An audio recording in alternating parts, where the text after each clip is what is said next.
Thank you for listening to another episode of the Upstate Golf Guys podcast, where 518 golfs the Cape. We hope you enjoy.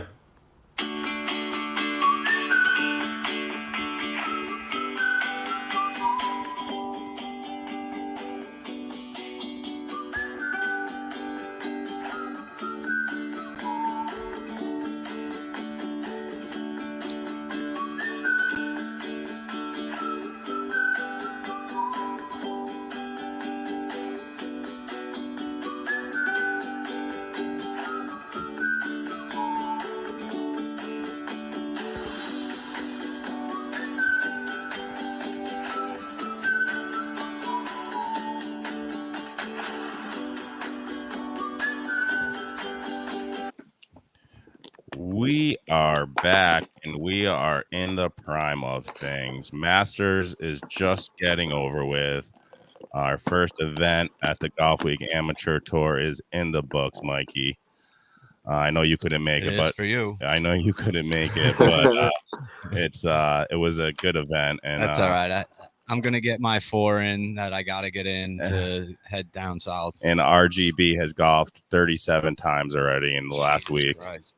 No, let's see. I played 2, 3, 4 days. So I'm about seven rounds. But that's not the thing. I'm only playing like 9 to 12 holes most of the time.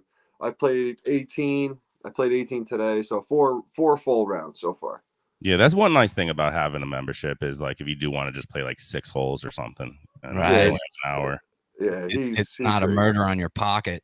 Right. That's the thing. I only pay for the cart. So it's not bad. It's even if I play 18, it's $20. So it's not brutal every time I go out. I did win this Sunday at the Pitch Putt and Buff though. So cash. Well, you know, I don't want to toot my own horn, but this guy won too, you know. So we both won some cash. That's cool, bro. That's awesome. It's a good weekend. It's a good weekend. What do you think about Scotty winning the Masters? I mean, that was expected, right? From basically everybody, I guess. So I, to be honest with you, I turned it off after the 13th hole because no one was. He's too good to be caught from behind. Like there's no one in that field who was close to like behind him that was capable of making a run to catch him the way he was playing. You messaged me. You said Scott. I think it was like, dude, I was in the middle of my tournament, and you said Scotty's got it in the bag, and I went and looked. I'm like, dude, like it tells you they're only on like the 7th hole, 6th hole, plenty of time, but you called it. So because we were planning on going live on Instagram, right. There was nothing to talk about because it was locked in. Like I was expecting like an exciting like live guy, PGA guy down the stretch, and that just didn't happen. Yeah, it was a little boring. I would agree. Yeah, I did. I tuned in. I watched, but I was rooting for the live guys. It was just it was a beautiful course to watch anybody play golf on. It always is a treat. So 3 of the top 10 were live. That's pretty good. That's a pretty good ratio, right? For the amount of guys that are in live compared to the PGA, of course. Yeah, everyone's passionate. Everybody's like killing it. Like Brad was killing it. Scrounge was killing that today, and then group text. Yeah, 3 out of 10 is a pretty solid solid number. But we got an awesome episode. It's going to be fun. We have Skull Golf Company, who I have been following. I've been following. They've been following us for quite some time. They actually sent me some merch. Here's one of the awesome bucket hats. I was going to wear it, Raj. There you go. I was going to wear it, but you can't wear it with headphones. It's really tough to wear. So I was trying to figure it out with these things, but I'm a bucket hat guy, and I will be wearing this on the golf course. I have an outfit this weekend for Cape Cod, and it's included in one of those outfits. So. Let me ask you. Yeah. So are you treating this trip like the first day of school and have like all your outfits laid out prior? I certainly do. Soon as we're done with this podcast tonight, I'm starting to pack. Yeah. Isn't it so funny? But like if you're going to do something if you're going to do something like with your girl or going away for the weekend, you wait till the last minute to throw some shit in a bag. But you got a golf trip planned, you're 3-4 days ahead of time. You got your clothes ironed and laid out, socks organized in your suitcase or your bag or whatever you're doing. Like I it's just really funny how do, that works. dude. I really have. I actually like picked out my outfit like 3 weeks ago when High Society gave when I got that High Society shirt. I'm like I started picking my outfits then. The thing that sucks is it's going to be chilly enough to where you're going to have layers on. That's for sure. I think we're gonna get into the 60s. mean? If it doesn't rain on Saturday, it's gonna be in the 60s. So it's gonna be no wind. No wind. So I'm gonna wear I have an Under Armour compression shirt that I'm gonna rock under the High Society. There you go. And then I have a new pair of pants from a company called Chubbies. I mean, I am chubby, so they're perfect for me. But check out Chubbies. I mean, Andrea yelled at me because I spent like $86 on a pair of pants, but she doesn't get it. I mean, dude, you don't get it. There's some that are 130. Listen, you don't get. He yelled at Andrea today. He goes, Andrea, God bless you. He was telling them guys like, fuck Roback are paying fucking $60 for a shirt. Mike, I got him for the trip, brother. I got him for a special occasion. I've been waiting for this trip for 365 days. Okay, like literally since last year. I get it, man. So bro. You can find the same pants for $25 somewhere, bro. Yeah, no.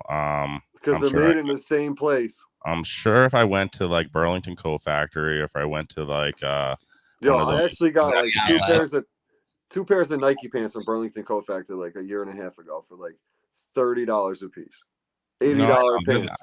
No, they're there, but I like to spend money. He likes to spur the economy. Yeah, that's right. That's right.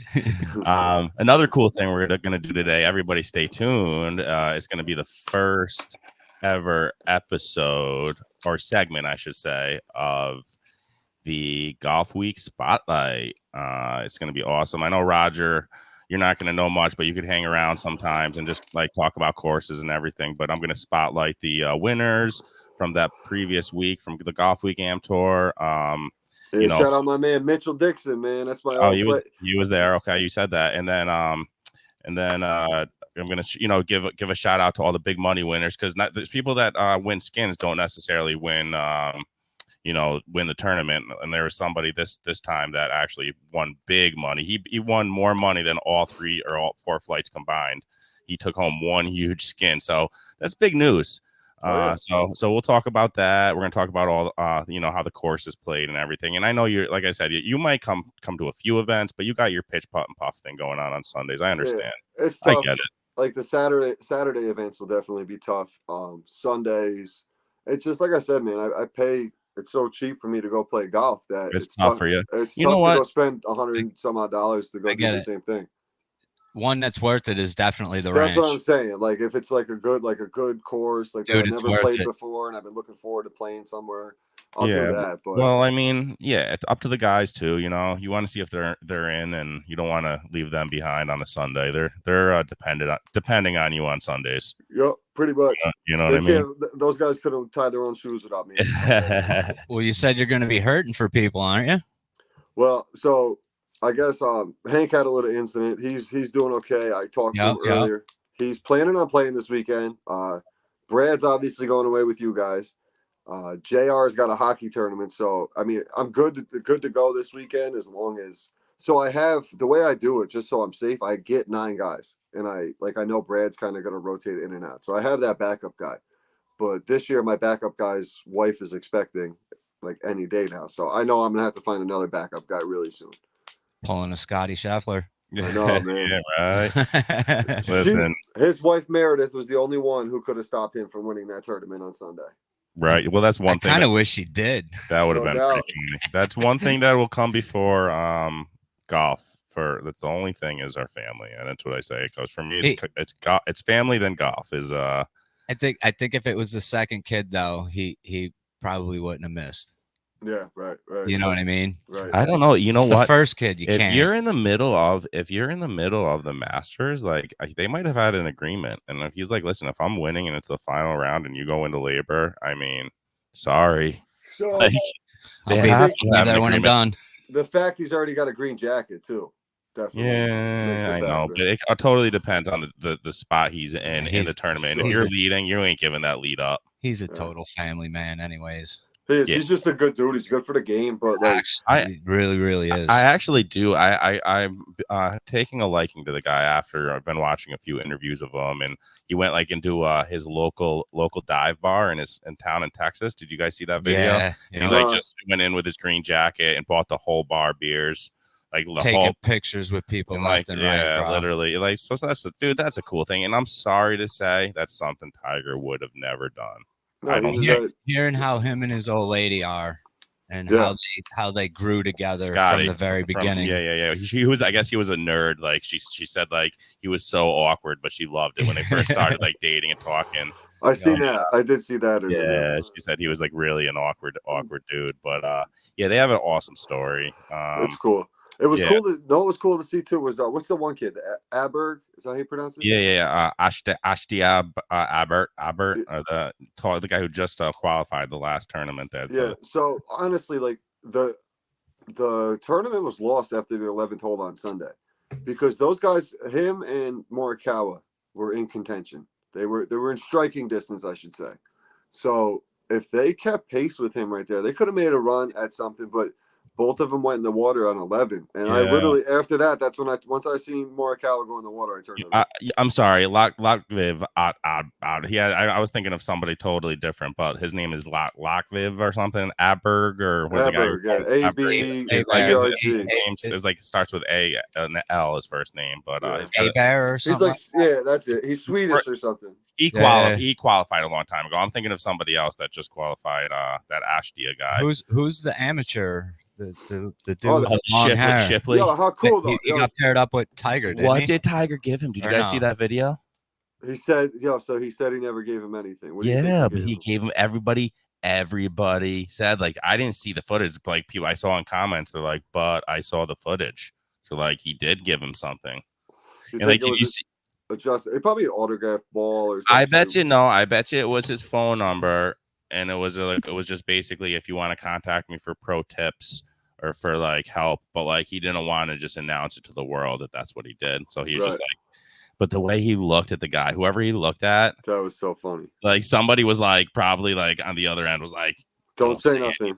Don't say anything. And he was like, no, he didn't. And that's how uncomfortable for that kid though. Being put in that situation to be playing with Tiger Woods is, early 20s or whatever he is.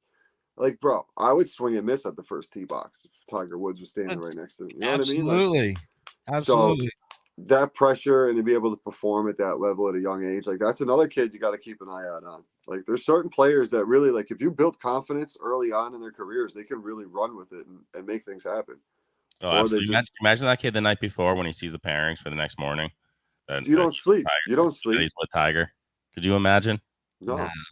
Anthony, you can't sleep because you're excited about the cake. What do you think if I told you you were playing with Tiger Woods tomorrow? Oh God, I know. I don't like the dude, so I'd be like a double like knee cruncher.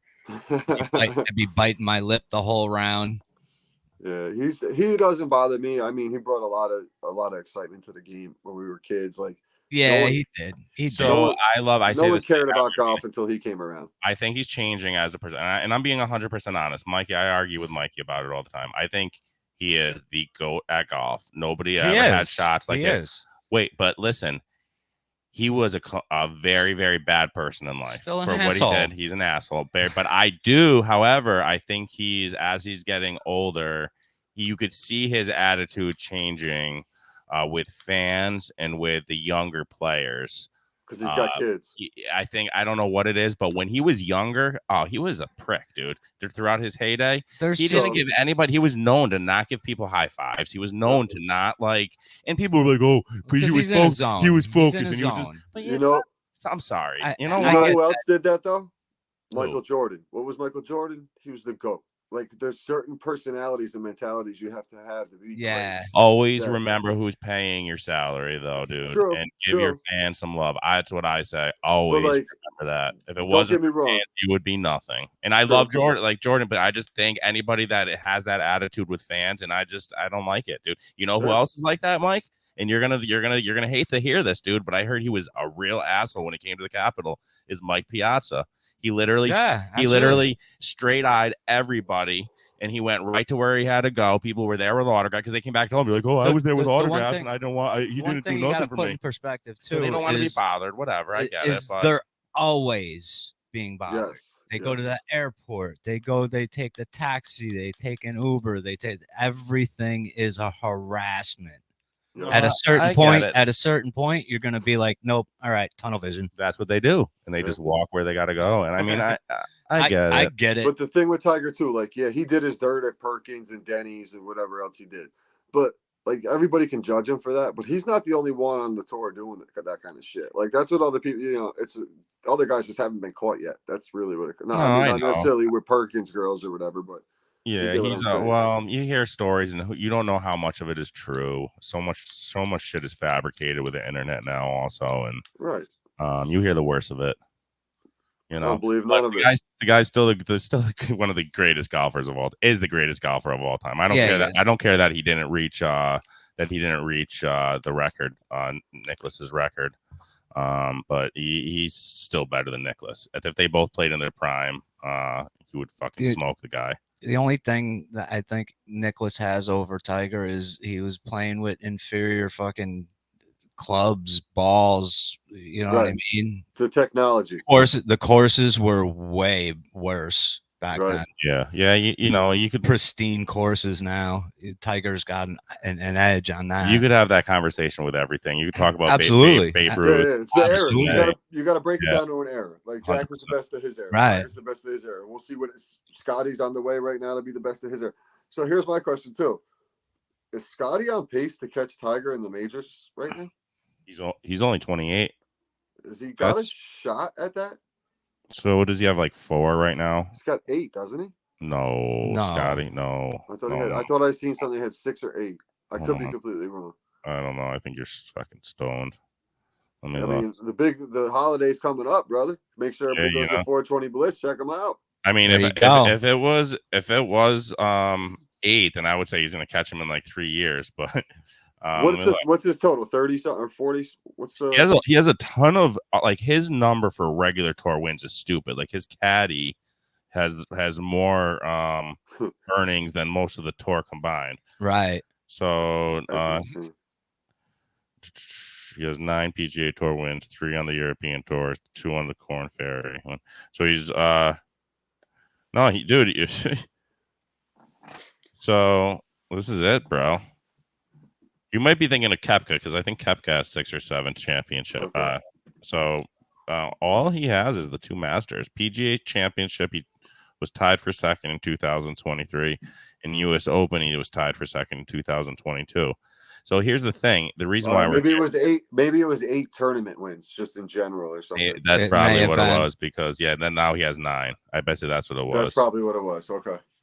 Yep, exactly. I thought it was 8 majors. So I was like, yo, is this the homeboy on pace? But the way he's playing right now, it's the recent. It's all that was recently, dude. PGA Championship tied for second 2023, U.S. Open 2022, 2022 Masters 2024. It's all in the past 2 years. You know what's crazy too? You should just put a chef hat on that boy because he's cooking. He is a cook.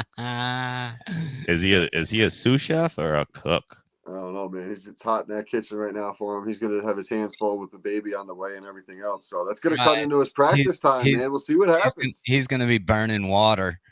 Dude. Yeah, man. Yo, Ant, I did see you today. I had to stop over your house and pick something up. What did you guys get?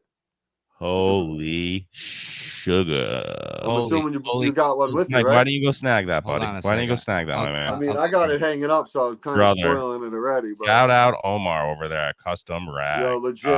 Shout out Omar, man. He takes I honestly care of think us. We're going to drop like $1,000 and get him for the John Marizzi Memorial. Yo, check these out, guys. These things are no joke.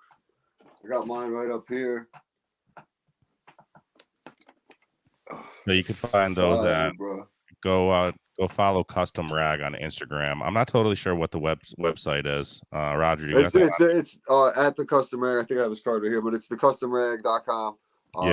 You'll Omar find and his wife Destiny. They're awesome. They're great to work with. If you have an idea but you don't have the design, he can create it for you. So he's real nice people. I'm gonna have him on the podcast as well. Roger found him. How did you even find him, man? I know he sent you a couple.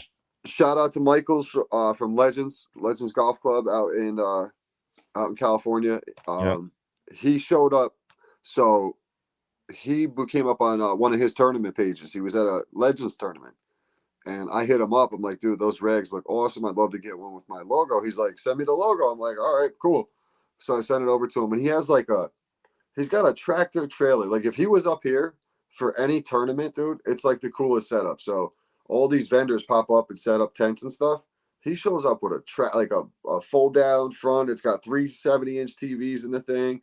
He's got a table popped up. Like his setup is so sick. Check it out. The Custom Rag at the Custom Rag on Instagram. Yeah, I've seen a lot of the pictures. Everyone should give him a follow. Just bro, it's so he's got sick. some cool stuff, man, going on. Like dude, the quality. These towels are so dope, bro. It's like a scrubby. Yeah, dude. Like it's got the club cleaner on the back. Like I know Anthony, you guys never seen the one I got for the sample. So I was really excited. Like Anthony texted me today. He's like, bro. He's like, damn, bro. And I was like, with Anthony, you never know what that is. I was like, oh, the towels came today. So I knew what he was talking about. And then I got the fire emojis right after that. So I knew, like, if you put a swoosh on that, you're paying $60 all day. All day. Tell me I'm wrong. Like all day. Absolutely. Dude, they came out so good. I mean, I honestly don't want to use it. I told Omar it's just too nice to get dirty, but I'll use it and wash it. It's getting used this week. You can wash them. I got the pitch fun hand wash, but it's fine. I'll do the first release on your podcast, but the pitch puff one right here. I love that one with the smoke. That's really cool. That's awesome. So good. Awesome. But hey, let's get to my Cape Cod segment. Let's hear about it. You want to hear about it? Where are you going today? Where are we going today? This one we're going to go over to Chatham, okay, guys? Okay. Mike, this is a course I played years ago with my dad. You haven't been over here. That doesn't ring a bell. No, I played it. Chatham Shark territory, right? It is. Oh, yeah. Okay. Oh, that's kind of like how I know the map of the Cape. So this is a cute little par 3 course. I enjoyed it. My dad really enjoyed it because he loves par 3 courses. He could actually hit the green, and he feels good about it. But it's Chatham Seaside Links, and these are always brought to you by Cape Cod Golf, guys. Again, they just have some really cool Cape Cod golf merch, some Cape Cod golf maps, some awesome hoodies. They give awesome reviews on courses, which that's where I am going to quote them for these segments. So let's go over to Chatham, Mike. Head on over. All right. So the boys over at Cape Cod, the Cape Cod golf guys, gave Chatham Seaside Links design a par. Founded in 1895, only 3 years older than Cape Cod's oldest course, Highland Links. Rare old world feel as course menders through a seaside neighborhood and Chatham bars and resort. Short length should allow you to keep some clubs in your car. Playability. Birdie. Tipping out at only 2,249 yards, Chatham Seaside is a step above an executive course. It tests of your accuracy, not your distance. Contrary to the name, not very links-like, lots of places to lose balls out of bounds and thickly wooded surroundings, private properties, and a pond. Greens are mostly postage stamp small, but tend to be fun and undulating. The views, par. Nice sampling of classic Cape Cod course features, pine trees, marsh-like ponds, and sandy traps. While close in proximity to the ocean, you really only get ocean views from a few high points. The vibe, they gave a birdie. While certainly not the old course in Scotland, this course conjures up a similar town enmeshed with a golf course vibe. It feels like the kind of course to take the kids out for a fun family round, a quick 9 after the beach, and before dinner, or some extra holes after playing 9 or 18 at another Cape course. Adjacent to the famed Chatham Bars Inn, the hoity-toity vibe can sometimes bleed onto the course. And then the condition, they gave a par, small, fun, fair rolling greens. The mature and natural nature leads to thick grasses throughout, and there's messy bunkers. The 19th hole, which is the food and the drink and beverage, they gave a par. There's no food or drink served on the course, but it is not a problem when you share a property line with the Chatham Bars Inn. And the memorability, they gave a par, a fun addition to a Cape Cod itinerary. If you are in Chatham for the week, avid golfers will want to add this course to the agenda, especially if time is tight. But if you're only going to play one course on your Cape Cod visit, there are a lot better options for serious golfers. You'll likely remember the preppy Chatham vibe more than the course specifics. Have you guys said you played this one, right? Mike hasn't. I haven't. I have. And it's just a short, fun par 3. You definitely have the ocean in the distance. It's a fun course to go over and have either a warm-up round before you play 18 at a real course, or go if you want to go with your not elderly parents, but TripAdvisor's giving it an 11. Okay. Out of what? Very good, like an 11. It's like an excellent. It's 2. No, I have been. I don't really trust those things because they can pay for better ratings. Right. I mean, these guys are Cape Cod guys. That's why I'm going to go with their reviews. They're out there at these courses. They live out there. This is their thing. Give Cape Cod golf guys a follow as well. They're awesome dudes. They kind of inspired us. Right? Yep. They inspired us with the 518 Golf the Cape hashtag of golfing all 50 courses. Cape Cod golf guys. They're really cool dudes. So, Anthony, do you think that review is accurate of your experience playing the course? I do. I don't think it was in the best shape that I remember, but I do remember like the views and the vibe being awesome.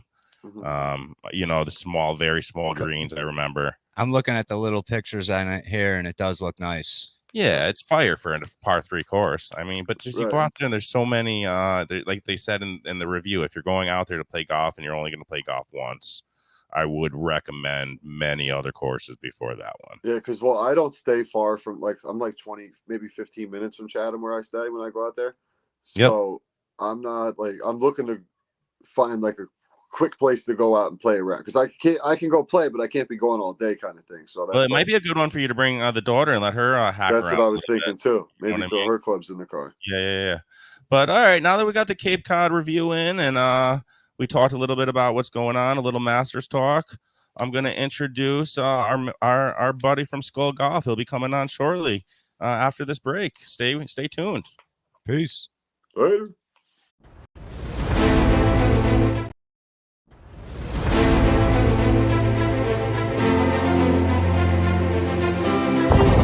I don't think the heavy stuff is started yet. I think we're all right.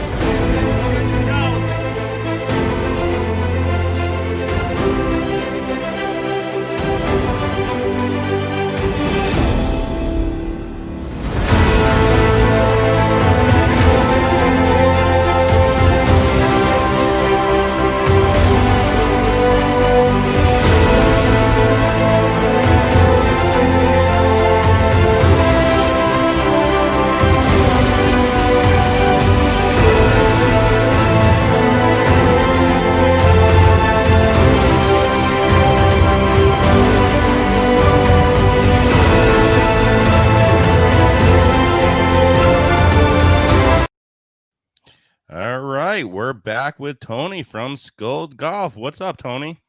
How you guys doing, man? How's it going, man? It's going pretty well. Good, really good. Thanks for having me. Yeah, no, we appreciate you taking the time and coming on and talking some golf and talking about your brand with us. I appreciate it for sure. Yeah, man. We got this awesome Skull bucket hat that you sent us, and the F it bucket hat, which I got a kick out of when I opened that. I don't know if you saw my reel I made with the bucket hats, but I did, yeah. I'll definitely be. I mean, he'll tell you I own about 3 or 4 bucket hats. He doesn't. He's not a bucket hat guy, but I'm going to force him to wear it so we can. Yeah, I'm trying to convert. I get that a lot. Like, I'm not a bucket hat guy. And I'm like, okay, I understand, but for golfers, listen, it's not only good style. I like it for the style, but I mean, it serves a purpose, keeping the sun out. I like these ones though. They're pretty dope. Well, the material, it's quality. You got quality stuff. There's no doubt about it. So tell us a little bit about how you got into golf, Tony, first off. Sure. I mean, I, like a lot of people, I don't know how old you guys are. I'm 54. So when I was younger and in high school, I mean, nobody played golf.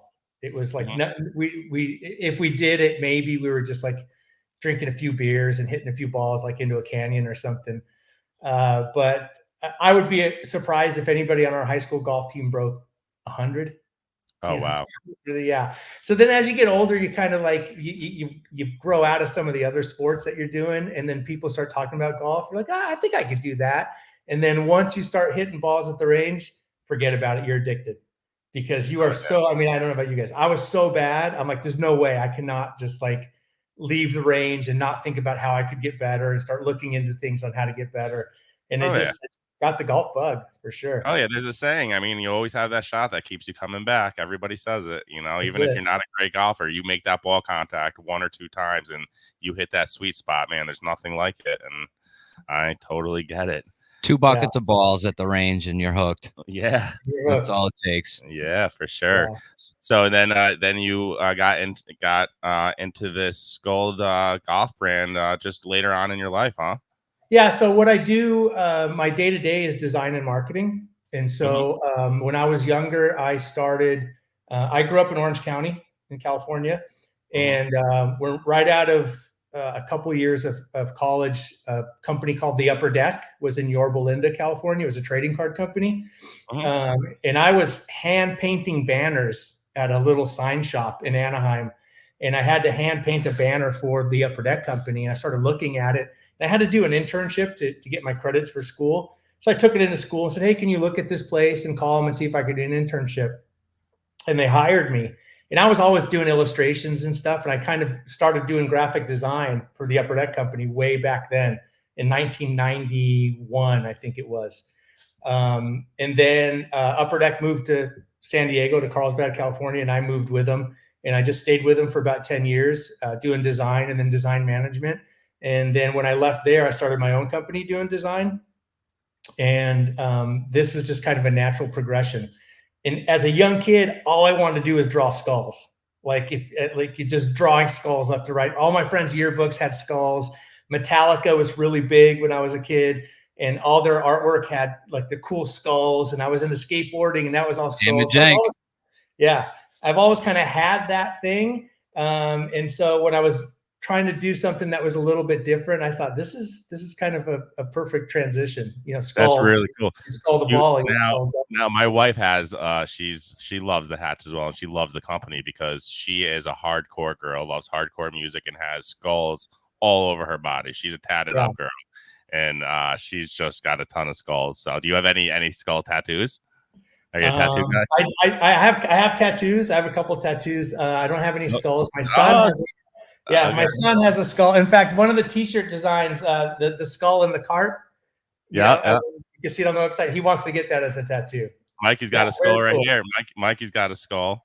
I think skull is definitely a pretty badass concept. Ghost Rider. The Ghost Rider skull always got me. I loved it, so I got it tattooed on me. I've always been into it. I don't know what attracted me to it. And this is kind of an easy transition. And the brand, it's new, it's young, but that's kind of the feel I'm trying to give it, is a little bit of an edge kind of thing. It's a little bit kind of, anarchy, punk rock, but not too far over the edge. And the idea really was, what do they call them now? Follically challenged. So I'm bald. Yeah. And I play a ton of golf. Right. So when I came back one day, my wife looked at me and said, hey, you got like some dirt or something on your head. So I went to rub it off and she looked and she goes, oh, that's not dirt. That's a golf hat tan. You know, when your face is tan and your head is white. And I go, F that. Like, I'm not going to have that. So I started looking into something I could wear, like those big sun hats or a bucket hat. And there was nothing that was kind of cool out there. And so I thought, I'm just gonna make my own. Design it. Perfect. There you man. go. I love it. I love the idea. I love the concept. I'm like I said, I'm a bucket hat guy. I'm the only reason I'm not wearing it right now for this is that they're very hard to wear with headphones. Right. I was actually asking Mikey. We were trying to figure out every way how to do it, how to wear it. I mean, I guess I could, put it. If I put it over the top of them, it just sat on the top of the headphones and looked It would be kind of hard. weird. So, but you will be seeing me wearing it out with a couple outfits I have this weekend out on the golf course. For We're going on 8 guys going on a trip. I had mentioned it before we started filming that I played today. It was about 83 degrees today. And I'm not kidding, man. You wear a bucket hat, you stay 10 to 15 degrees cooler. The sun's not beating down on your ears. It's not beating down on your neck. And you can actually kind of concentrate on the game versus just wiping sweat off your face the whole day. 100%. I mean, it's going to be a little bit cooler this weekend. So, I mean, it's more of a summer, definitely a summer thing. But I like it more for this time. I'm a bucket hat guy. I wear them in the wintertime. I don't even care. Yeah, and so we just had a bunch of rain, believe it or not, and me and my buddy that plays on the weekends with me was pouring rain on us, and we had the bucket hats on. They're water resistant, and they did a really good job. And a couple of things that I did on there is I call it the aerated back, which is all the laser cut holes that are on the back. So that allows it when on a hot day your head can kind of breathe. It's not like just trapped, all the hot air is not trapped on your head. And believe it or not, even in the rain, the water's not penetrating through those holes. It just kind of wicks off of there. Yeah, we're trying to show for our people watching the video we were just talking about here with that's huge. Definitely to let air in the hot summer days. Yeah. Especially when it's nice and breezy. Let the breeze through to cool off that sweaty head of yours. It's very important to have that kind of filter. Yeah. Hot headed. Right, us bald people, we need cover for the head. So these bucket hats are prime. For sure. And I do traditional hats too. I've got like what we call the trucker hat here. It's like the foam top. It's more of a beach hat. And then I've got the traditional rope hat as well. And then I've got some t-shirts. Yeah, so Roger was wearing that one out. I saw him earlier out on the golf course. I think he was wearing the one you have on or something similar. Something similar, yeah. I sent him a few of these as well. Yeah, absolutely. The golf cart skull logo. Yeah, that's awesome. I like that one. Yeah. Cool, man. So you get to play. I mean, living in sunny California, you get to play basically all year long, huh? So when people say golf season, I don't really know what that means. I mean, we just play all the time, and we don't get that much lightning either. So even if it's pouring rain, if you're hardcore enough, we just keep trudging along. Throw on a little rain gear, and you're good to go. Yeah, we're so psyched. Here in upstate New York, we're so addicted to golf, and as soon as like spring breaks, we're making. I'm so jealous of you. Yeah, I am really. We ask ourselves every day, man. We really say, what are we doing in New York? There's really no bargain here. There's not. It's not. It's New Year's Day comes around, and it's always like, oh man, we still got another 2.5, 3 months to go. Yeah, it's terrible. It's a long winter. It's so cold. It's even you'll get stretches in the summertime here in upstate New York where it's just really gray and just a lot of storms, and it's just it's just a very expensive state to live. I mean, one of the highest tax states. I always tell everybody, if it wasn't for my wife's state job and that she's the bread maker for us, and I have a pretty decent business here. If it wasn't for those, I'd be either in California or Florida or Carolina somewhere. Man, I lived in Dallas for a few years. The same. And I grew up in California since I was 2, and I moved to Dallas. And I kid you not, it's going to sound ridiculous. I didn't even know that grass went dormant. So I get to Texas, and I'm like, why is the grass all yellow? And they looked at me like, what are you talking about? That's funny. Yeah, like, what's that mean? Like, if you don't, I joke around. I blame my parents. I blame them. I say, what the hell were you doing living in New York State? Well, you should have had me in a warm temperature, somewhere warm. But it's all. New York does have some beautiful things. I like all 4 seasons, but just not so long. Like the winter is so long. Yeah, I mean, it's funny because we get, like, if the leaves start falling, we get all excited. It's like, oh, we got 4 seasons here. We really don't. That's what people travel to see our leaves, the foliage. Your winter jacket's a hoodie. Yeah, it is. And there's about 5 months out of the year I'm just in hoodies for sure, but hoodies and shorts. So it's not even Yeah, but we say we pay the sunshine tax. So gas is always like $5.50 a gallon. Yeah, houses, God bless people. Well, I think California. But this is the thing. California is a very expensive state to live, but you have beautiful weather. You have the beach nearby. I mean, sometimes depending on what part of California, but like. At least if you're paying, listen, our gas is $3.60 a gallon. I would gladly pay $5 a gallon if I could be in California. It's really, come on out, man. Come on out. At least you're got a room open. At least you're, at least you're golfing all year long, brother. Yeah. So are you a member at any golf clubs, or do you just kind of just golf wherever? Like I actually am. It's a public course, but it's a really high end course. It's called Madeiras in Poway, California. It's in San Diego County. Nice. And so, in fact, I played today with two people from Thailand. Oh, it was a husband and wife that were here on business. And so I play a lot as a single during the week. And I ask people, I go, how'd you find this course? And they say, we just looked up the best courses to play in San Diego. And it always says Torrey Pines and it says Madeiras. Wow. Okay. And it's probably a hell of a lot cheaper than Torrey Pines. Madeiras is kind of expensive, but they do have membership programs that me and a bunch of my buddies have done. The funny thing about Torrey Pines is I have to pay the same rate as you guys because I'm not in San Diego city limits. I'm in the county, but not the city. Wow. So people come and say, "Hey, Lee, I want to go play Torrey Pines." I go ahead. I'm not going to pay $200 something to play. It's probably, I've played courses like that, and then you play courses like that you're speaking of, and really, I mean, they're surprisingly not that much better. I'm not going to say Torrey Pines isn't better than this, but Mikey's just bringing up the course here. We're looking at the course tour. It looks beautiful. It's nice. It is nice. I'll tell you what. California has some beautiful tracks. Do you follow Patrick Koenig? The photographer, he just broke the world record for the most the most golf courses in a year. I do follow, I'm not sure if it's him, but I do follow some golf photographers. Yeah, he takes some pictures in some of the courses in California because he lives in California. I think he lives in Laguna Beach. And some of the courses out there are just breathtaking. Yeah, we're really are. It's not only, go ahead.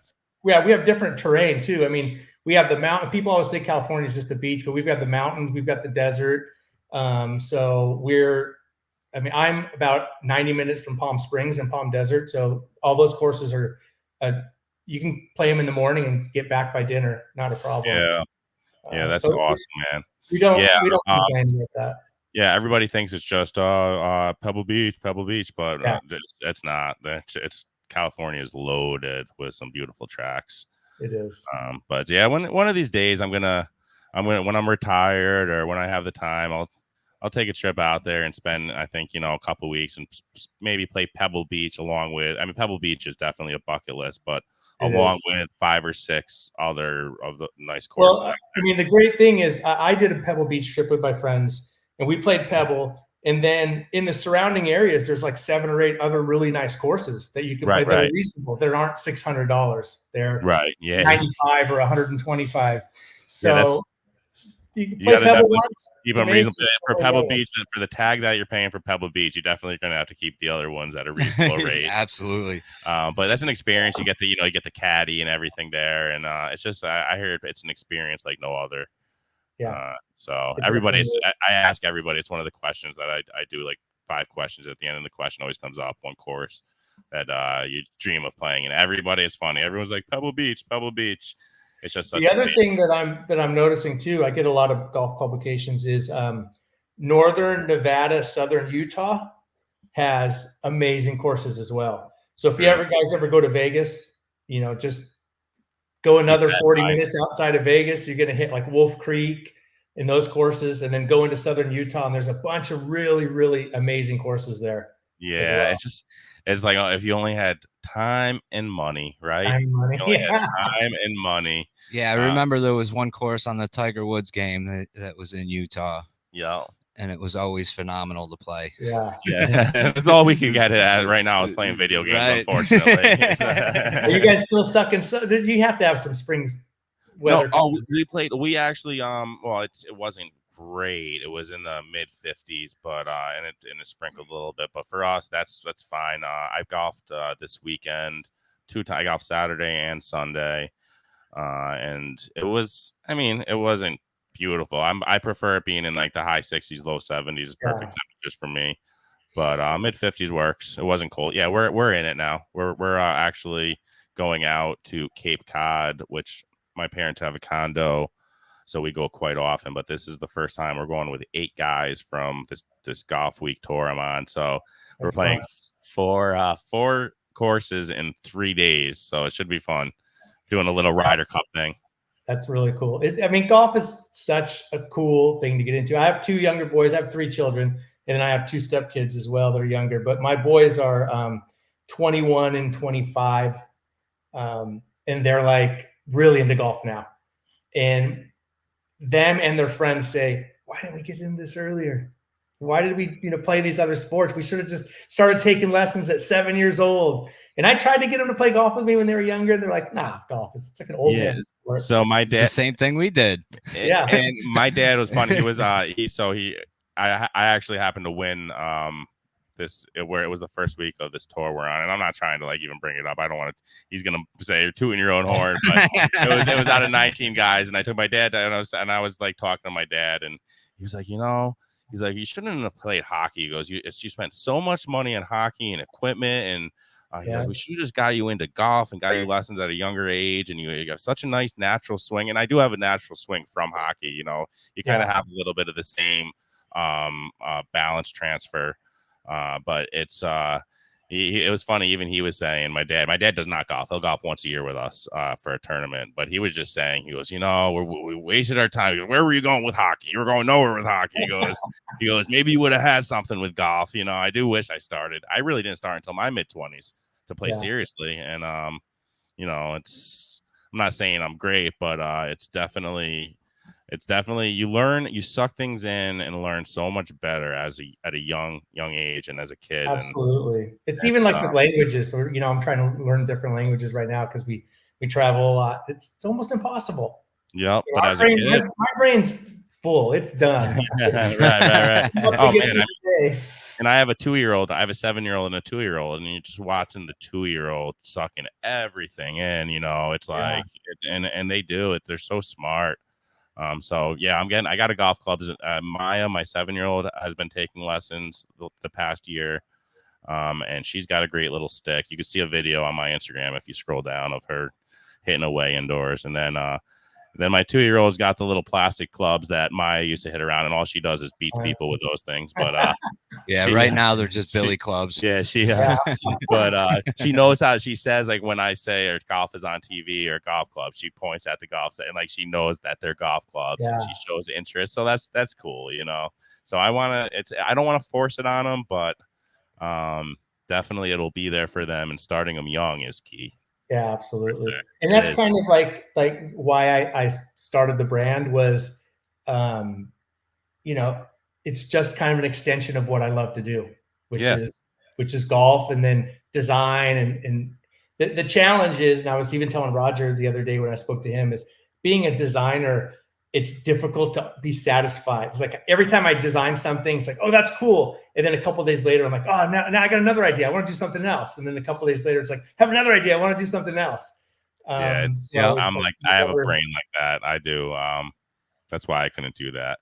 Yeah. Tell me, what's your hottest seller? What would you say your best seller is? The rope hats, just the regular traditional golf rope hats. And oddly enough, most of my sales come at the golf course. I play with people and they ask me what I do, and I go, oh, it's a good question. I have these cards I carry with me, and then they get really into it. I don't know if they're just being nice to me because we're playing together, or they're very interested. But then typically, they either go to my car and I carry samples in the car. You keep a couple in your trunk and keep a little. Ton of stuff. I have a sample of every hat in my car. That's a great idea. Yes, the difficulty is it's a saturated market, right? So if you look into golf hats on Instagram, there's like 1,000. Yeah, there is. But like I told Roger the other day, hamburgers are a saturated market as well. But people are still buying hamburgers. They're not turning away. Going, there's too many hamburger places. When you make it good enough, quality material. I'm hoping it catches on. It's something that's fun. I think the brand is kind of cool and it could be kind of a little bit of aggressive.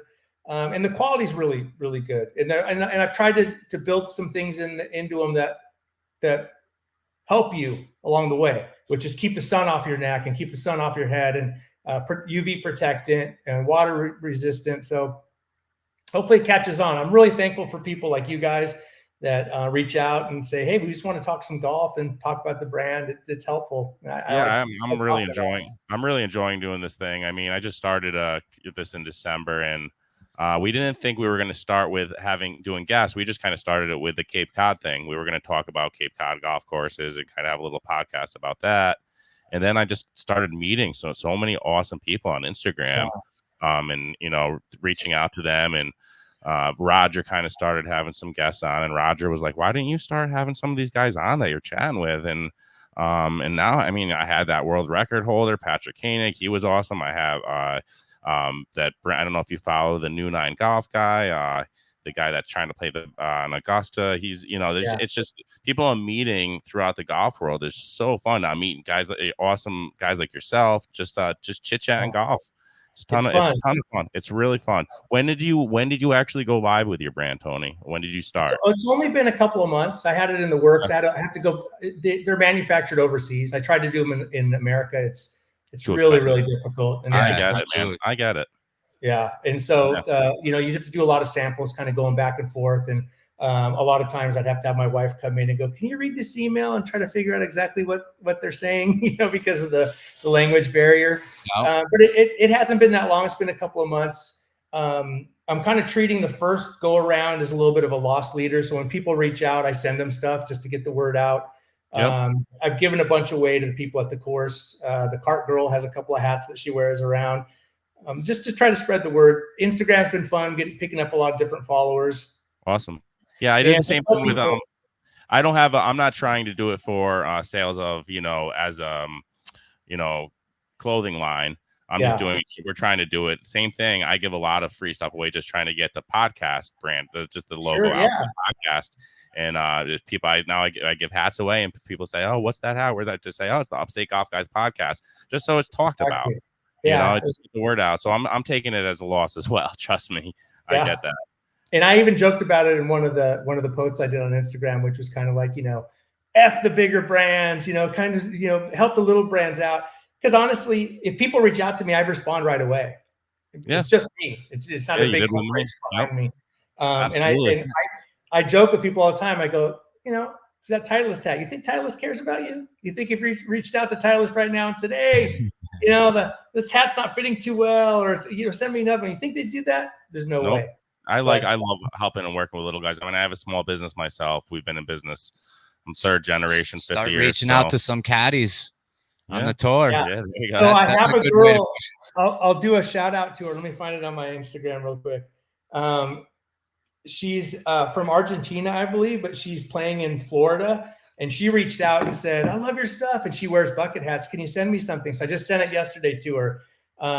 And she's a really good player. She won like the Argentinian amateur. And she said, I want to rep your stuff when I play in the U.S. amateur. And I'm like, absolutely. Oh, you know, that's awesome, cool. Dude. Love that's awesome. Love it. See, that's all it takes. It takes one thing, man. It takes one thing to spark. Get back to your apparel line. Yeah. You plan on doing any kids stuff? So I think that's actually a really good idea. The kids stuff. I also want to, right now I'm just doing tees, like t-shirts. Yeah. But I do want to get into apparel as well. And I think I want to kind of stay away from the, you know, and I use this term loose. I don't want to offend anybody, like the frat boys threw up all over your golf polo look.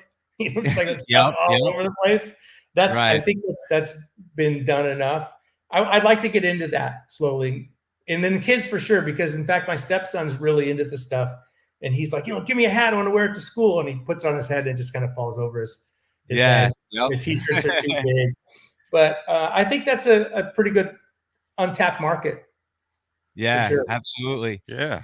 Because I do believe the skull translate to kids as well. For sure. They probably aren't going to wear the fuck it hat as much. Yeah. I'll leave it up to the parents. Right, exactly. Keep those ones in extra large so the kids can't wear them. All right. Well, Tony, before we give you your plugs and let people where they could find you, I like to play this game here. I pick 5 questions, golf related. So we'll start with Mikey on this one, and we'll go around the horn. Mikey, what is the prettiest hole that you've ever played? I know. Crump and Fox. Yep. What's the water hole? The water hole. Par 5. Is that the par 5? It's an 8 going on to the back 9. Hole 8. Yeah, and then 9 is the island hole. Yep, Crump and Fox, the water hole. Yeah, look up Google Crump and Fox. I don't know. I think it's 7, 8, or 9. I think it's going on to the back 9. If you look up Crump and Fox, it'll be their feature hole. Yeah, absolutely. Yeah. It's absolutely beautiful. It's one of our Western Massachusetts courses. That's only about an hour from us, and we take the trip over there. And I would agree, Mike. Absolutely beautiful. Tony, how about you? What's your most beautiful hole out there in San Diego that you would say that you play? In San Diego. Sure. Well, I don't know. Anywhere. I guess it should be anywhere, but I know you're in San Diego, so I'm sure there's a lot of beautiful holes. I mean, it's going to be cliche, but the famous par 3 at Pebble.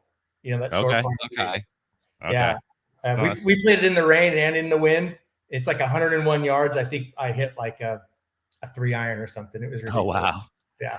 Yeah. No, there was a hole. Actually, there was an island hole at the course we just played on Sunday, and the wind was it was a 170-yard island hole, and the wind was whipping. I took a hybrid out and I ripped it, and I went I sliced it a little bit, but the only way I was getting there with the way the wind was swirling. So I get that. Mikey, I would say I was thinking the same hole. I really was. It is such a beautiful hole. I mean, it's for us short. I only drive the ball 250 max. So I'm not getting it there on this hole in 2, this Crump and Fox hole. It's got a false front peninsula green that, if you're going for it on your second drive, you better get it there because it'll roll back and go right in. It is a beautiful hole. Mikey's right. If you ever make it out to Massachusetts, check out Crump and Fox, Tony. It's worth a trip. It's a public course. It's one of those public courses, but it's $110 around, $120 around. For this area, that's pretty expensive. It's about 65, 70 around in this area for public courses. I jotted it down. Definitely on my list now. Yeah. All right. Good. Awesome. All right. Let's go to the next question. Tony, what are the strongest and weakest parts of your game? Okay, so believe it or not, the strongest part of my game is driving. Not in terms of distance, but I hit a lot of fairways. I just kind of have confidence with my driving. Weakest is definitely compressing my irons. I just don't get a lot of distance, and that good crisp sound with the irons. You're playing with a good player. You're like, frick, man, I want to do that. Yeah, so you almost hear the ball fly by. Like that. Yeah, that. Yep. I agree. On that for sure. I know Mikey's answer to this, but tell the people, Mikey. My weakest and strongest? Strongest and weakest. My strongest has probably got to be my short game. I call him Mikey Up and Down. That's my nickname for him, is Mikey Up and Down. And my weakest has got to be my driver. I got to step my driver up this year. Yeah, you're not consistent with it. Nope, I'm not. No, and I will say my best is my driver. I pipe him, but I max out 250, but just consistent down the middle. And Mikey will agree. Yeah, he's usually 30 yards ahead. Where do I lose all my strokes, Mike? On the putting. On the greens, Tony. It's terrible, Tone. I drive for show, putt for dough. And Mikey, I get so annoyed with him because I call him Mikey Up and Down. He'll be, it'll take him 3. He'll be 40 and in. I'm good. So I'll be putting for birdie. Okay. And he'll be chipping from 80 out on his 3 on a par 4. Who pars it and who bogeys it every time? It's all about the score. I tell people all the time when they're blowing past me, it's like, what'd you guys write down? It's all So it's for sure. I changed my putting grip a few times last year. I'm going back to the claw this year, and I had some luck on Sunday with the claw grip. So we'll see what happens there. Do you guys know anybody that has one of the lab putters? No. LAB.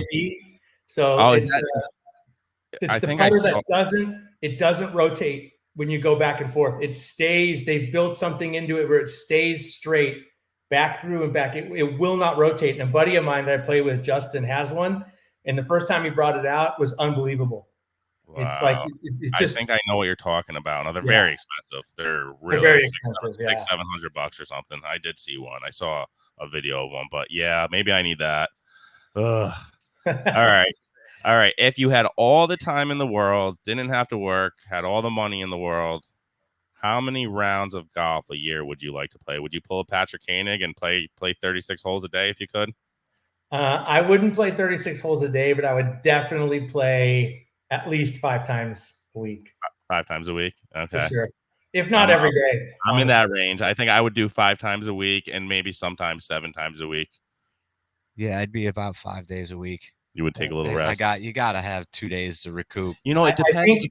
It kind of depends how you're shooting, right? I mean, if you're like shooting lights out, that's what makes you addicted. And if you're finishing the round, you might play 36 holes because if you have the money and have the time, and you don't have the kids and the family and whatever it is that makes you come home from golf. Yeah. I mean, I might go out and play 36 if I'm on fire those last 4 or 5 holes. Then there's going to be days you're playing 9 and you're bouncing. Right. That's exactly what I was saying. And there's times you want to quit after 9. The challenge is, let's say you have a really good 18 and you're like, man, I'm going to play 36. And then you just start like spraying it all over the place. Yeah. 3 holes in. Why'd I ruin my day? I could have had that good thought in my head when I went home. I should have just stopped. Okay. All right, this is a good one, actually. This is a good one to talk about because we could kind of bring up Tiger in this one a little bit. If a professional golfer has a disability, should they be allowed to ride a cart during a tournament? I think so, yeah. I think, you know what? Why not? Yeah. Why not? It's not, golf is so hard. And I understand the walking is a big part of it, but golf is so hard that I can't imagine. I have problems with my feet sometimes. And it's almost impossible to swing. You know, if someone has, a torn knee or absolutely let them. Yeah. It's better when they're out there. It's better for everybody. Let them get out there. I agree. Let them out there on the cart. I honestly think though, Tiger, has such, just high ego that I don't think he would want. I don't think he would want to. I don't think just, even if they offered it and said you can and go out, we want you out there and play. I think he would want to do it like everybody else. I think that I seen something on Instagram about him joining the Champions Tour eventually, and how he's just going to go and dominate that because they get to use cards, don't they? Yeah. So they're done. Yeah. Oh, he will go down there too. He will. And it's only 3 rounds. Yeah. All right. Last question, guys. Last question. What's the most amazing shot that you've ever seen? Could be in professional golf, or it could be just with your buddies. Tony, you got one? Is it one shot of yourself? Have you any hole-in-ones? I've never had a hole-in-one. I'll tell you a funny story too towards the end. I've never had a hole-in-one. I've seen 4. Okay. So I would have to say that those are incredible. I haven't yet. See, and I've been golfing with people for 20 something years and I have not seen a hole-in-one yet. Yeah, I'm right in the same boat. But I haven't seen one yet. I still think to this day I still go on YouTube and watch this shot. The most amazing shot that I've ever seen is the Tiger. What hole is the par 3 at Augusta with the flop shot? Yeah, where it just trickled right in at the very end. The commercial, the Nike commercial, and they show the ball. I mean, come on! I think that's like one of the most amazing shots. It's just I could watch Tiger highlights over and over again. I don't know. I think that's the best shot. What do you think? I don't know. You can't think of I can't think of one off the top of my head. What about? I mean, come on, me. You golf with me all the time. I'm waiting for my hole-in-one. Yeah. I'm not remembering nothing until I get a hole-in-one. I have the same friends that I've had my whole life. So I have some high school friends that I golf with all the time, and we take golf trips. And one of them's a really good friend of mine. He's a physician, and he got some new clubs. And when he started, he kind of started after everybody, so he wasn't as good. He's gotten a lot better lately. So I bring him out to my club. I've never got a hole in one. First day he's playing with his new irons. We get to 17. He hits it on the green. The ball's rolling. The ball's rolling. The ball's rolling. The ball goes in. Hole in one. Super excited. So at my course, they give you a flag, and he goes, "You guys got to sign my flag. You got to sign my flag. I'm going to hang it in my office." Like, absolutely, I'll sign your flag. So I take the pen and I write, "You're an asshole."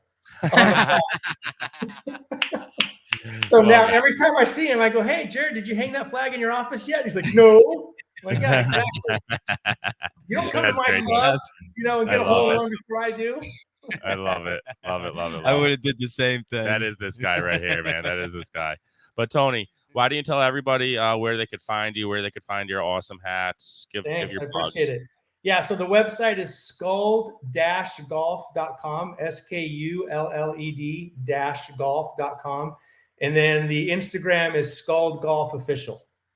Awesome. So I would love, I appreciate you guys getting me on. I would love people to follow me on Instagram. If they have any questions or anything, message me. I'll message right back. Just let's build it. Honestly, it really is. It is really, really, really good quality material. It's thick. It's the you could tell it's waterproof. Yeah, the logos are resistant, I should say. Yes, water resistant. The logos are fire. I'm definitely going to be, like I said, you will be seeing me wear it this weekend out there at the Cape. I'm going to be rocking you out at Ocean Edge when we're battling with the guys. So we really appreciate you taking the time and coming on and telling us about it, Tony. Thanks a lot. Hey, anytime you guys are in San Diego, you have to come out. You have to come out to San Diego. I told Roger the best time to come is September, October. Those are our warmest, sunniest months. Let's get out and play some golf. That would be amazing. Awesome. That would be amazing. Awesome. All right. And nice meeting you, Tone. And make sure Tony. All right. And make sure everybody stays tuned for the Golfweek Spotlight after the commercial.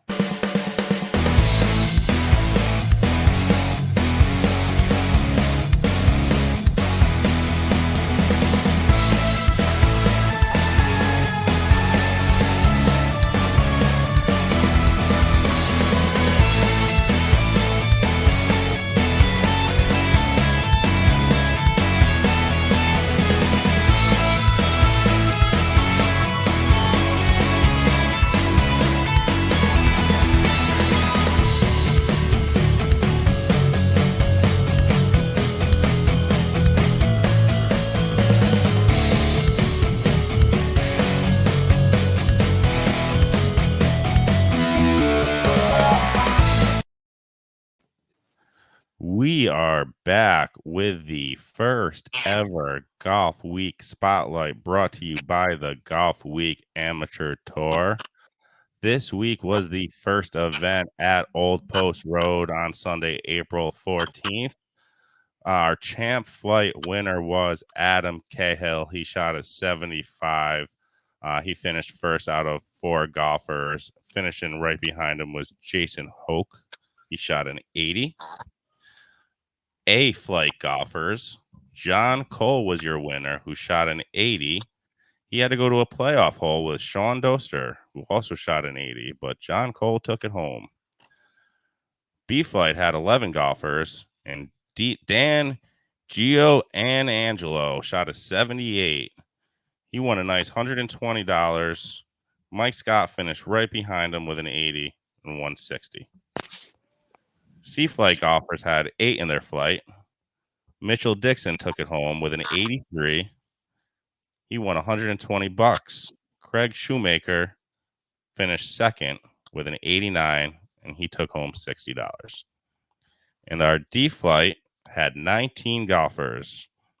And your winner was yours truly, Anthony Farina of the Upstate Golf Guys. Fife. Shot a 91. And I won a nice $160. And we had 3 tied for second with a 92. But Matt Grayson finished 5th, just outside of the money with a 94. But he was the biggest winner of the day, taking home the only skin out of C&D flight, winning a hefty $440. We have Matt with us today. What's up, brother? What's up, guys? Not much. What did you do with that? Go buy some diapers? What else? I handed it right to my wife and said, "Here, honey, this pays for my next couple tournaments." Absolutely. So I have to say, I was playing with you, and when we first looked at the skins and the scoreboard, it was around the 15th hole or 14th hole. Actually, I should say I looked at it and I said, Matt, do you want to know? And you go, no. Actually, yes. And I said, you're the only dude holding this right now. And we were one of the last groups to play. You were looking good, bro. How do you feel about that, dude? At the time I looked, I think Drew Savoy had another. So it was 220 in man, I think, the first time we looked. And then we looked again towards the end, and I was the Lone Ranger. And then I just started to think about, I don't need to come back all these strokes. I'm down. I just need to keep this money. And you know, you lose and still walk away with money. Like, I can't do that on Sunday with my buddies. Well, no, that's what's awesome about this tour, isn't it? Just those side games. I mean, yeah. Last year I played 6 rounds, and I think 3.5 of them were paid for. Yeah, because of skins money or second place or whatever the case may be. So like, it adds a whole nother dimension that people don't even think about with the tours. Like, you can still have a crappy day. Sorry. No, you can drop it. That's fine. Yeah, and still walk away with money in your pocket. And I've done that many times, so it's kind of cool, you know, just to play golf, lose, and still make money because you had one good hole. Yeah, Mikey's Mikey's walked away with a couple skins last year. I got a couple last year. Yeah, I mean, literally anybody could get them. You have 1 or 2 good holes. You have a shitty round, but you have 1 or 2 good holes. That's all it takes to take home a skin. That's what's awesome about this tour. I was explaining that to my brother who was in the car with me. I told him, like, you know, you have a couple bad ones, but you get 1 good hole. Like, I didn't have many good holes before that, and then the 10th hole started the new 9. You know, went on the 2 and got lucky and made my whole day. And then some of the other skin winners in the A and B flight were combined. John Cole, Damon Adams, Andrew Fontaine, Jason Hoch, and Dan Gio, and they only won $80 each because they had to split it 5 ways. That's really normally how I mean. Yeah, that's how I got mine. Yeah, me too. Listen, but I won it like you in Vermont. I was the only one to win a skin, but it was a way smaller field. So I think it was like $280. You had a nice field, dude. You had a my thing was the super skins we typically do. We didn't do super skins this time, and I had a super skin. No one else birdied 10. So wow, if we did super skins like we typically do, but he combined the flights, which we usually do individual, but that would have been a crazy super skin if that was the whole pot. Yeah. Right. So getting greedy now, getting greedy. Mike didn't play, but I was telling him about the island hole and just how almost unfair it is. What are your thoughts of the island hole, bro? At Old Post. I think we played it perfectly. We hit it in the water. We took our drop shot, hit it in the water, and then sixes. We all took sixes. So Mike, we were Grayson and I were like head to head after the island hole. So what is that, like 13 or 14? 14. Yeah. So you're up on the tee box of 15. We're all watching Brian DeBell and his buddy Matt, who were ahead of us at the time by a couple strokes. The only way we were staying in, because we had just taken sixes, the most you could take, because we took our drop shots in the water as well. So we're just like, so then we took our last shot. We're like, let's try to slam dunk it. We put that in the water. Wait, just, you know, it was crazy. But we're up on, me and Matt are both like looking like through the woods, like peeking, like watching, like, are they going to dunk it? Are they going to put it in the water? Are they going to put it over? He put it in the water. We watched him drop shot. And came up short, I think. Yeah. I mean, listen, it's dude, that hole is murderous. It's oh god, and then the wind was swirling. It just was brutal. The first time I played that hole last year with a couple of my friends, because the group golfer, we played that hole with the sprinklers on the tee boxes. The sprinklers were going while we're teeing off on all the holes, so we literally teed off on that green. while the sprinklers were going, I have video on my phone of us with our shirts off.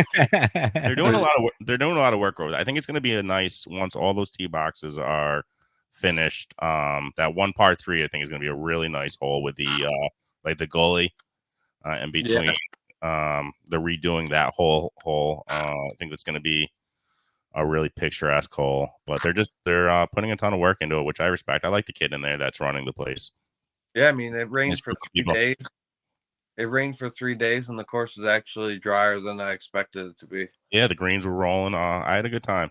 Yeah, there's usually a couple soggy spots out through there. If it rains a lot.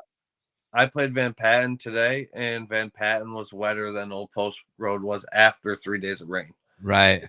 Yep. Yep. Van Patten doesn't take water that well, though. They just, it's like a sitting sponge. Yep. Some courses do, and some courses don't. Yep. But all right, I just wanted to do a rundown with you, Grayson, while I could catch you for a few minutes, and I don't want to keep these things going forever. I just basically want to give everybody a highlight that was big money winners, and that is on the top of the points. Once the points get going, this is the first week of points, so obviously all the winners are on the top of points. But once the points get rolling, once we're into week 5 or 6, I'll be announcing who's at the top of points as well. And I'm really, really excited to be the voice of the Golfweek Amateur Tour, and just hoping, just hoping to grow with Adam and grow the game, and it's going to be a lot of fun. And also, I want to just make sure I give you who you are with the 518 Golf Jays and what you're trying to do. I should have done that. Plug away, kid. Yeah, where plug can people away. find you, and what you're all about, promoting the courses? Give people a shout. What are you all about? Listen, we're more like social media type. Go out in the course, take a couple videos with your buddy, do something cool, make a couple bets, whatever. Just golf in a different way. I'm not much of a podcast guy. I don't have the creativity and the work ethic that you guys do, but basically, I just want to do on-course stuff to make golf more fun. So just bring golf to the page. I try to share local courses just because a lot of people don't know Freer Park. A lot of people don't know what Saratoga Lake has done in the past 6 years of their course, how they opened it up. Everyone used to hate it because it was so narrow. It's just like I like to play a lot of different courses, and I want to bring people with me because. And you're gonna try to get a drone out there, right? You said you're gonna try to get a drone out there. We'll have on-course challenges like we did the other day. Closest to the pin from 200. That was fun. And you nailed it, dude. You nutted it. That was the hole. That was awesome. That was the eagle hole. It was too. Yep. He had 2 eagle putts, dude, for that day. He had 2 eagle putts. Still shot a 47. Well, it's the consistency. That's why we're in D-Flight right now, bro. That's why we're in D-Flight, because you could come out and shoot 3 birdies in a row and then 3 triples in a row. It's just the way it is. Yep. But with that said, make sure everybody signs up for Freer Park, which is April 27th. It's on a Saturday. Freer Park did big things over there in Troy, New York.